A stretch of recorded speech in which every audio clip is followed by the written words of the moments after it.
Hello! Welcome again to the most renowned show of the year. I'm your host, Rashada, in Talk the Talk Show.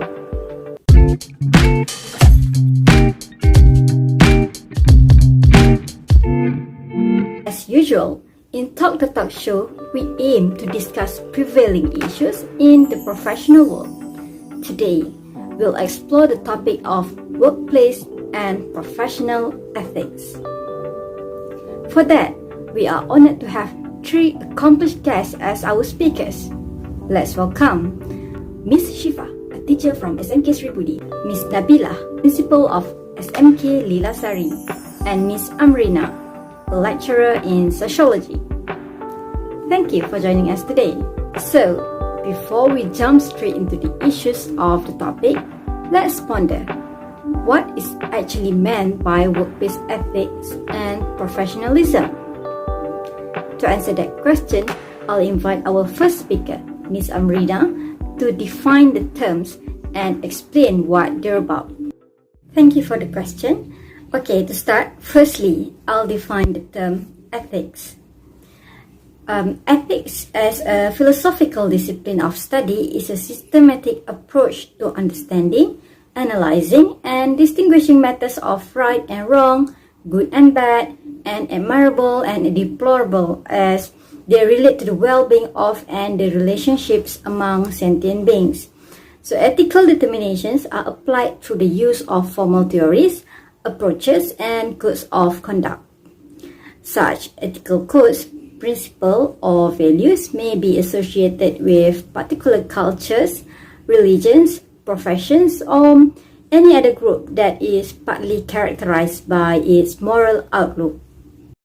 Next, the definition of workplace ethics.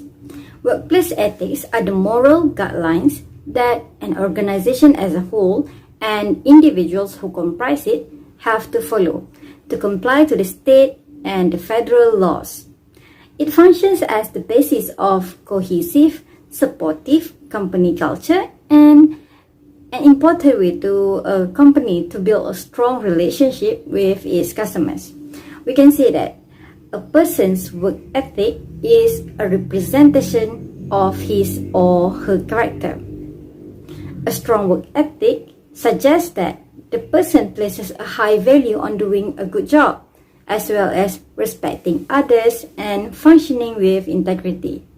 So in short, workplace ethics are the moral guidelines for individuals which clearly state the do's and the don'ts in specific contexts in the workplace.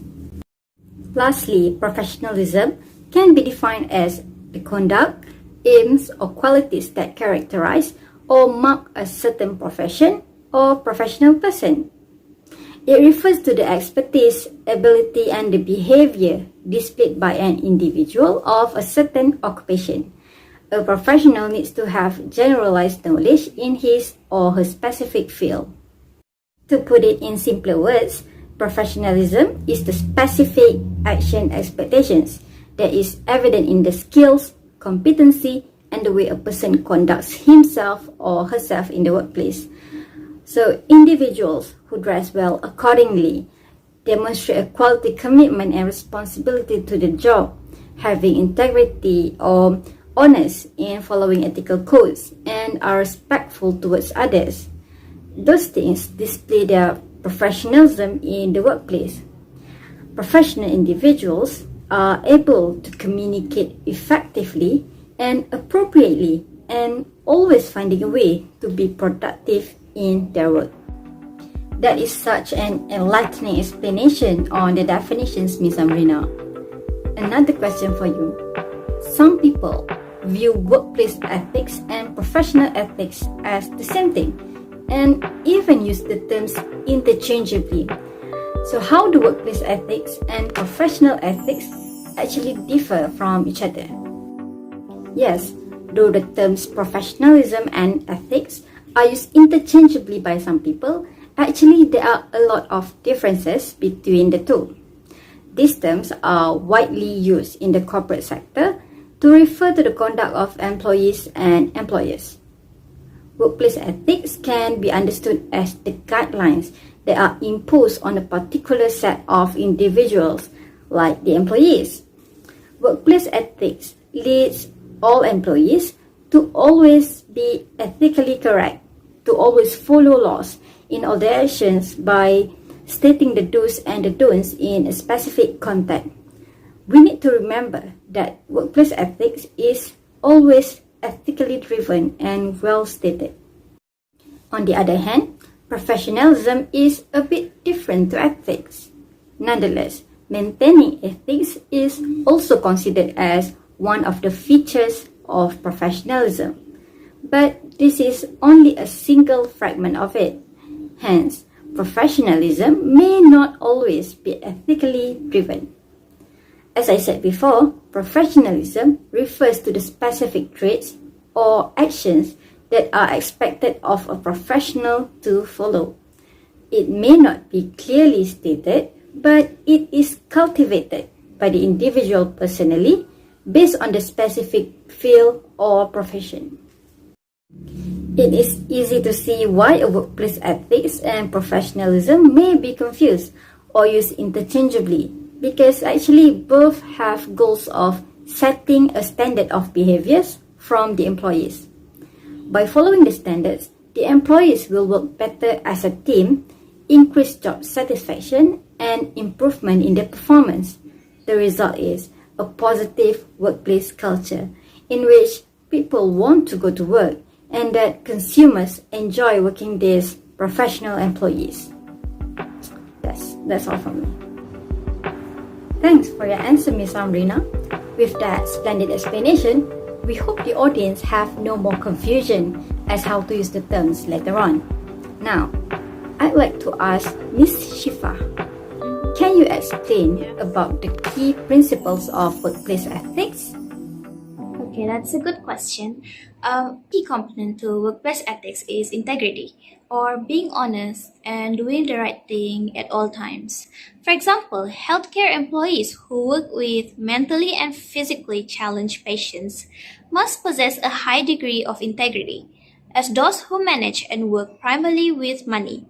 And workers with integrity also avoid gossip, sneakiness while on the job. Next is accountability.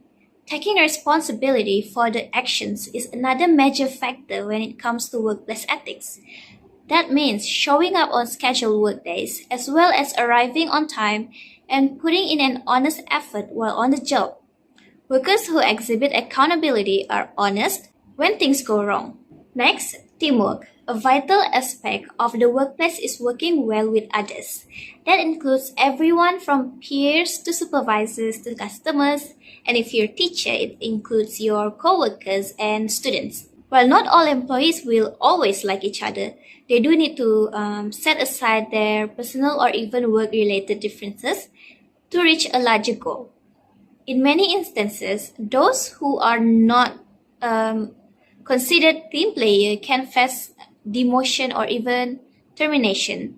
On the other hand, those who work well with others often can advance. Alright, so the last key principle is commitments. Ethical guidelines in the workplace often place a high amount of importance on dedication. Although possessing the necessary skills is essential, a strong work ethic and positive attitude toward the job can carry a long way. Plus, employees who give a strong effort can often inspire their co-workers to do the same. What about the components of professional ethics? Okay, a researcher considers professional ethics to have 4 dimensions, which is attachment and interest in work, perseverance and seriousness at work, healthy and human relationships in the workplace, and collective spirit and participation in work. A study also considers characteristics such as responsibility, superiority and competitiveness, respect for others, observance and respect for social values and norms, justice and fairness, empathy with others, and loyalty as important components of professional ethics. Thank you for the explanation, Ms. Shifa. Now, based on the explanation, I believe one of the principles of workplace and professional ethics are accountability and integrity. Ms. Nabila, can you explain what does accountability and integrity mean in the workplace? And is it important? Accountability and integrity are some of the most important values individuals can exercise in the workplace. So yes, it is very important. In the workplace, accountability is being responsible or answerable for an action. It means that everyone is accountable for their own actions, behaviors, performance, and decisions. So when employees are held accountable, they accept responsibility for their actions rather than assuming that it is someone else's obligation. While integrity describes an individual who makes the choice to commit to honesty before she or he is faced with choosing between right and wrong. It is also the practice of showing strong adherence to moral and ethical principles and values such as honesty, honor, dependability, and trustworthiness. I see. From the explanation, I believe that without either value in the workplace, the culture within the company could be at risk for poor organizational development. Am I right? When people aren't accountable, one person's delay becomes the team's delay. When missed deadlines, lack of punctuality, and unfinished work are tolerated, they have the tendency to become the norm. When this becomes the norm, the team suffers and ultimately the workplace culture suffers too. The same goes to integrity. Historical research outlined in the Journal of Academic and Business Ethics puts the importance of integrity in the workplace into perspective. The research shows low integrity organizations characteristically report poor retention rates, trust issues, broken promises, disrespectful conduct between staff, a blame culture, and information concealment. With that being said, it is very important to practice both accountability and integrity in the workplace. But how exactly does an individual demonstrate his accountability and integrity in the workplace? There are several ways to show accountability in the workplace, and one of them is to admit your wrongdoings. This is the most obvious way. You have to hold yourself accountable for admitting to your mistakes. Next is to take pride in your work. Even if a task seems simple or mundane, you want to show that you are responsible for the effort put into your assignments and you hold yourself to a high standard. Other than that, you can demonstrate accountability by not making excuses. There's a difference between an excuse and a valid reason. If you're going to be accountable for yourself, you must be truthful. Transparency is also one way to show accountability, so be transparent. If you are struggling with a task, ask for help. If you don't think you'll be able to meet your deadline, let your supervisor know.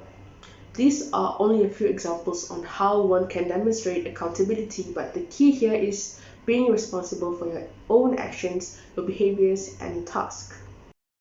Now, for integrity, it is demonstrated by those who follow moral and ethical values in all parts of their lives. Here are several actions you can take to demonstrate integrity.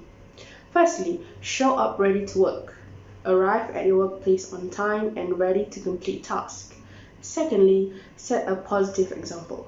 Whether you are in a leadership position or not, it's critical to set a good example for the people around you. Thirdly, be respectful during conflicts. Having integrity means you stand up for your ideas and opinions, but it also means you avoid speaking negatively of others or using unprofessional language. Fourth is to practice accountability, which is admit your wrongdoings and hold yourself accountable. Finally, follow and enforce company policies and improve your work ethic. Thank you for the explanation, Ms. Nabila. Now I have one last question for you. How does having both values simultaneously would benefit an organization or a company? There are actually a lot of benefits with having both values simultaneously in an organization or company, but I will highlight only 5 of them. Firstly, having and practicing both values develop trust. When employers and employees are mutually accountable to each other, employees can trust that their work will be rewarded appropriately. Accountability between both parties, along with leadership integrity, can help provide employees with a sense of empowerment and belonging. Integrity allows employees to not fear retribution for their honest opinions and ideas. Next is commitment. When employees actively practice accountability and integrity in the workplace, they tend to feel more pride and ownership in the company or an organization. According to the Online Ethics Center for Engineering and Research, when employees feel pride in their place of employment because of the accountability and integrity practiced, they are more likely to work more efficiently, reduce risk, and have better loss control. Thirdly is stability. Managers or supervisors acting with integrity and practicing accountability are more likely to project a sense of stability to employees, which is important for employee retention. Last but not least is standard. One of the best ways to lead is by example. If management allows its leaders to act without accountability and integrity, other employees will follow suit. The leaders of a company serve as the foundation of a company, so it is vital that this foundation is built on accountability and integrity. An organization or company supported with strong values will produce a culture that has an environment that performs well. Having both our speakers explain the points on professional ethics and workplace ethics, I believe our listeners may have more understanding on what it is about now. Now, we will look further into the issues regarding the matter. If we talk about issues in general, it would be too broad, so I believe we should narrow it down. Since our speakers are educators, let's discuss the issues in education context in Malaysia. So, Ms. Nabila, I believe we will need some explanation regarding integrity in education before we discuss further about the issues, right? Okay, in your perspective as an educator, what is teaching with integrity means? Well, first we must understand what is the purpose of teaching. So according to LIST 2015, traditionally, society's perspective of teaching's major moral concern has been its outcome, content delivery, with little regard for the teacher's ethical conduct during the process. Many people have been disregarding the fact that while teachers spend a lot of time building courses to educate a generation of workers, we spend less time aligning our principles with the teaching process. Ball and Wilson 1996 conducted an experiment aimed to find a balance between teaching as a knowledge endeavor and teaching as a moral enterprise. Ball and Wilson pointed out that teachers are acting unethically when they fail to ensure students do not get misinformation regarding subject matters. Ball and Wilson stated that a teacher should be concerned not just with the subject matter, which a teacher can refer to in a teaching plan, but also with the students' ideas and ways of thinking, which significantly rely on the teacher's judgment. According to Buono 2013, integrity is a top quality that many of them want their prospective employees to have. So to some extent, this comment has demonstrated the necessity of integrity in our educational system. Can you elaborate more on integrity issues among teachers or education in Malaysia? There are several issues that has been found with integrity among our teachers and in our educational system. One of it is that Malaysian teachers were found to spend less time on actual teaching compared to their counterparts from Singapore, Finland, and Spain because they spent roughly 29% of their time on administrative tasks, according to Winifred and Zoraini 2014. The data from this survey implies that Malaysian teachers faced tremendous time and self-management challenges. In less than an hour, they will have to schedule time for teaching subject-related content, doing activities in class to aid learning, and possibly dealing with student disciplinary issues. Furthermore, a teacher's performance is primarily reliant on students' test results, resulting in a stressful situation in which teachers must ensure that the learning outcome is satisfactory. Teachers were forced to set aside moral principles in between teaching subject areas due to parents' high expectations for academic achievement. Teachers had no alternative but to focus on teaching to academic excellence as the outcome. To make matters worse, according to New Straits Times 2014, the inclination to pay for good grade has led to corruption, as a few teachers have been caught red-handed sharing public test questions. This has compromised the integrity of our education system. Besides, several incidents of violent teachers have surfaced in recent years, shocking the public about a teacher's failure to regulate his or her own emotions while still respecting students. Teachers have faced significant challenges as a result of high student-teacher ratios in several public schools, particularly in terms of behavioral difficulties. Stressful workloads and crowded classrooms make it difficult for teachers to maintain their cool when some students exhibit disciplinary issues. If a teacher, a person with immense power and autonomy, snaps, the consequences can be disastrous. Wow, that seems to be a lot of issues going on. How do you suggest we address the issues?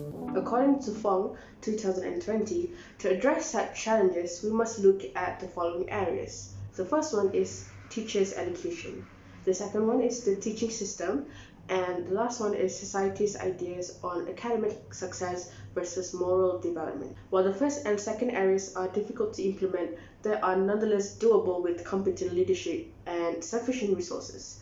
The third may provide us with enormous obstacles in changing our firmly ingrained enthusiasm for academic brilliance and abandonment of moral development.